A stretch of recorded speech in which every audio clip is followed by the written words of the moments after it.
Deixa eu lhe fazer uma pergunta. Você acha que a sua condição financeira é um ponto a favor para você ser do reino dos céus?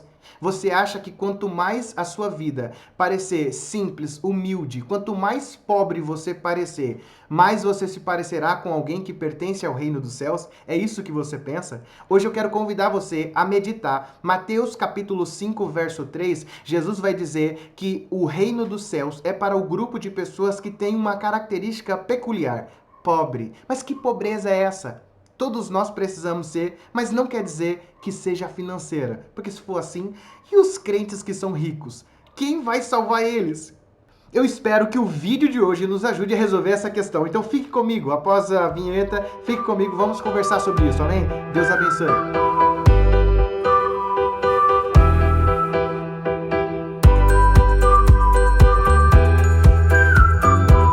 Olá, meu querido, minha querida, graça e paz. Obrigado por você estar aqui. É um grande prazer falar com você. Muito obrigado mesmo. Estamos no segundo episódio de uma série sobre o Sermão da Montanha. Hoje eu quero falar com vocês sobre que pobreza é essa que deve ser uma característica para todo aquele que pertence ao reino de Deus, para todo aquele que é servo do Senhor, discípulo. Lembra do vídeo anterior que há dois tipos de pessoas assistindo o Sermão da Montanha, o sermão mais importante do Novo Testamento, e que não é para essas duas pessoas que Jesus fala, esses ensinos que virão no Sermão da Montanha, não é para esses dois públicos, apenas para um. Você lembra quem é? Não lembra? Então assista o vídeo anterior. Assista o vídeo anterior, você verá que vai aparecer na tela final aqui de algum lado, ou depois que acabar esse, depois de você curtir, comentar, compartilhar, você volta no início nesse vídeo de novo e clica nesse izinho que tá vendo aqui. Se você passar o mouse em cima, você vai ver que ele vai te dar a opção de você assistir o vídeo anterior, tá ok? Nós vimos no vídeo anterior que todo Sermão da Montanha tem um público, e você vai assistir e vai entender. Agora Cristo vem detalhando o que são e quem são e quais as características desse cidadão que pertence ao reino dos céus. Quais são o que faz parte do caráter? As bem-aventuranças são a expressão, o padrão de todo aquele que conseguirá ouvir os ensinamentos que vai vir depois dessa parte, que é o Sermão da Montanha, e ele conseguirá assumir compromisso com tudo aquilo. Toda pessoa que conseguir fazer isso só conseguirá porque, em primeira instância, apresenta esse comportamento, apresenta esse caráter transformado por Cristo. E aí nós vamos ver como é a composição desse caráter, essas características desses discípulos. O de hoje é pobres. No entanto, permita-me fazer uma ressalva. A palavra bem-aventurado, aqui na minha versão, aparece bem-aventurado. Em outras versões, aparece feliz. E tudo bem, feliz também atende às expectativas. No entanto, vale uma ressalva aqui, ressaltar que a expressão para bem-aventurado aqui no original é uma expressão chamada makarios. E não se trata de uma felicidade circunstancial. Breno, você está falando muito difícil. Pá, deixa eu ajudar. Circunstancial quer dizer aquela situação que depende de uma circunstância. Aquela felicidade que depende de uma situação. Por exemplo, se eu acabar de perder um ente querido meu, não adianta você vir em seguida perguntar para mim se eu estou feliz. Porque circunstancialmente, no momento eu não vou estar feliz, eu vou estar triste. E é natural, eu vou estar enlutado. Isso é uma felicidade circunstancial. Agora, se eu acabar de receber uma promoção no trabalho e você vir falar comigo, você vai ver que eu vou estar feliz por causa do que está acontecendo. É a felicidade circunstancial. A expressão no original aqui se trata de alguém que não é feliz por momentos, mas é alguém plenamente satisfeito. A expressão bem-aventurados faz menção a alguém que é plenamente satisfeito, alguém que é contente independente de circunstância, ok? Ficou fácil de entender? Se ficou alguma dúvida, comenta aqui nos comentários se há alguma dúvida para que a gente possa esclarecer. É importante saber disso e definir esse ponto para você entender que, sim, são características do reino do céu, porque tudo que vem depois disso não faz muito sentido, entre aspas, com a nossa natureza pecaminosa. Por exemplo, bem-aventurados os injustiçados. Como que é plenamente feliz alguém que é injustiçado? é muito importante que você entenda o conceito de bem-aventurado. E aí vem a primeira característica da nossa série aqui, os pobres. Bem-aventurado os pobres. É interessante porque já começa aqui como pode alguém ser extremamente satisfeito na pobreza. É muito bom a gente falar sobre isso para corrigir muitos pensamentos errados de pessoas que entendem que quanto mais for pobre, necessitado, quanto mais a sua vida for miserável, mais cristão você vai parecer ser. Não! Apesar do Evangelho de Cristo ter um carinho, ter uma participação muito grande na vida dos pobres, porque os pobres recebem uma atenção muito especial de Cristo. No Antigo Testamento, os judeus têm ordens diretas de Deus para cuidar dos pobres, dos vulneráveis, dos mais vulneráveis, órfãos, viúvas, idosos. Apesar de tanto o judaísmo quanto o cristianismo estarem com ordens expressas para que se importem com os mais vulneráveis, não se trata aqui de pobre financeiramente. Então, deixa eu dizer claro, não. Sua condição financeira não é um ponto a favor para a salvação na sua vida. Não é. Que pobreza é essa aqui então, Breno? Essa pobreza aqui, a palavra pobre aqui, em algumas versões é colocada a palavra humilde. A palavra pobre aqui, utilizando o recurso de uma Bíblia muito boa, chamada Bíblia Palavra-Chave, que traz algumas palavras no sentido original, e aqui pobre é uma dessas palavras-chave. Se eu folhear lá até o dicionário de grego, eu vou perceber que a palavra utilizada aqui é a expressão petochos, que é uma palavra característica para todos aqueles que mendigavam. O sentido literal significa curvar-se como um mendigo. Então, obviamente, essa palavra está totalmente relacionada a alguém extremamente vulnerável que não tem condição nem de guiar-se a si mesmo, nem de sustentar a si mesmo. A palavra aqui se refere a uma classe de pessoas financeiramente pobres, falidas, sem recurso, a ponto de precisar da intervenção de outra pessoa para sobreviver, que é a expressão que a gente conhece como mendigar. É alguém que pede auxílio para comer, para as necessidades básicas.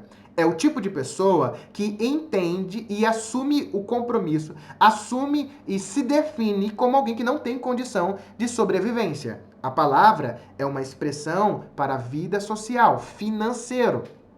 No entanto, a outra expressão, só para que a gente possa ficar claro, há uma outra expressão que se refere àquela pessoa que não é rica, mas que também não é extremamente necessitada. A Bíblia também chama ela de pobre, mas é um pobre que consegue se manter. É um pobre, talvez seja um pobre que é mais comum hoje, como eu. Talvez se você também for, você pode se identificar. Que é aquela pessoa que trabalha e recebe o pão de cada dia, recebe a quantia necessária para sobreviver. Não consegue guardar riqueza, não consegue construir fortuna, mas também não fica necessitado, extremamente necessitado. Não! Essa expressão aqui é literalmente para pessoas que não tinham condição de se manter e por isso mendigava. Agora, como que o jogo muda aqui? Muda quando eu observo que está sendo atrelado, associado à palavra espiritual. Observe, bem-aventurado os pobres de espírito. O que o texto está fazendo e qual é o ensino que eu extraio disso aqui? O conceito é o mesmo. É a mesma expressão para aquele que financeiramente está falido e não consegue se guiar. Cristo está dizendo que todos aqueles que se encontram assim espiritualmente pertencem ao reino dos céus. Logo, essa pobreza aqui se trata de uma pobreza espiritual. Essa pobreza aqui se trata daquela atitude que os cristãos, que todos aqueles que nasceram de novo, precisam passar a experimentar, de olhar para dentro de si e saber e ter a convicção que não tem condição de se salvar, que não consegue se manter, que não consegue ser o seu próprio herói, que por mais que tente, por mais que corra atrás das coisas, por mais que tente pelas próprias forças ser satisfeito, encontrar felicidade, buscar salvação, todos aqueles que olham para dentro de si e dizem: eu não tenho condição de me guiar, eu não tenho condição de me salvar, eu sou espiritualmente pobre, eu preciso da intervenção de outro alguém para que eu possa me sentir satisfeito e pleno. Todos aqueles que passarem por isso, esses pertencem ao reino do céu. A primeira característica dessa série de características que é pertencente ao cidadão do reino dos céus é extremamente oposta àquilo que a nossa natureza, o nosso homem natural, o nosso homem pecaminoso se opõe.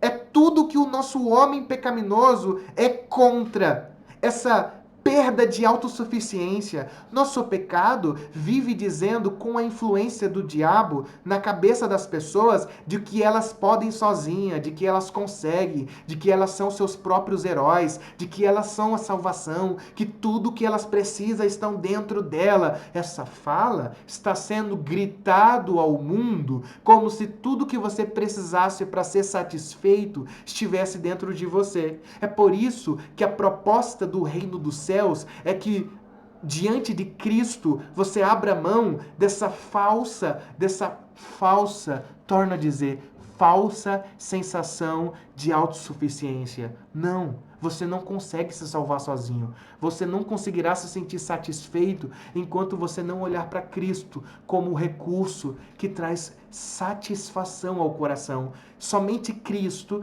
pode me fazer me sentir bem-aventurado, mais do que satisfeito, abençoado. O reino dos céus será composto por pessoas que abriram mão do orgulho próprio, abriram mão dessa falsa autossuficiência.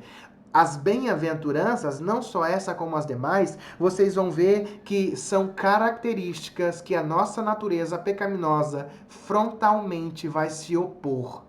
Nossa natureza pecaminosa não entenderá esses pontos como um ponto que me tornará satisfeito.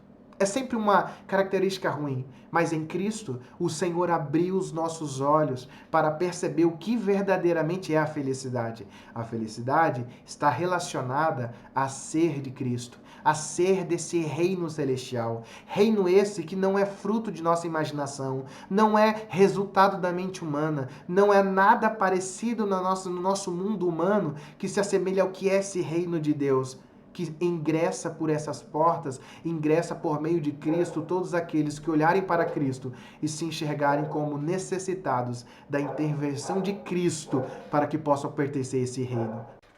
Meu irmão, ser pobre de espírito tem a ver com saber que nada somos, que não temos, nada temos, e que somos extremamente dependentes e submissos a Deus. Submissos a Deus e inteiramente dependentes de sua misericórdia, de sua graça. E uma das melhores formas de você entender e perceber isso de uma vez por todas é saber que tal característica não se refere ao homem, ao bem-aventurado diante de um outro homem. Diante de um outro homem é possível que tua natureza pecaminosa lhe convença que você pode mais que o outro, mas essa característica ganha luz e força quando ela lhe coloca diante de Deus. É diante de Deus que você cairá em si e entenderá que você não tem condições de ser autossuficiente. E talvez você entenderá a reação de Isaías quando colocado diante de Deus. Ele olhou para Deus, ele olhou para si mesmo e só teve uma reação, dizer: ai de mim, sou um homem de lábios impuros. A expressão que Isaías teve é essa expressão que é peculiar daqueles que pertencem ao reino dos céus, que são pobres em espíritos, que entendem que são necessitados da intervenção de Cristo para que possam ser satisfeitos. Eu desejo que o Senhor toque o seu coração. Eu desejo que o Espírito Santo lhe conduza a refletir como tem sido a sua vida.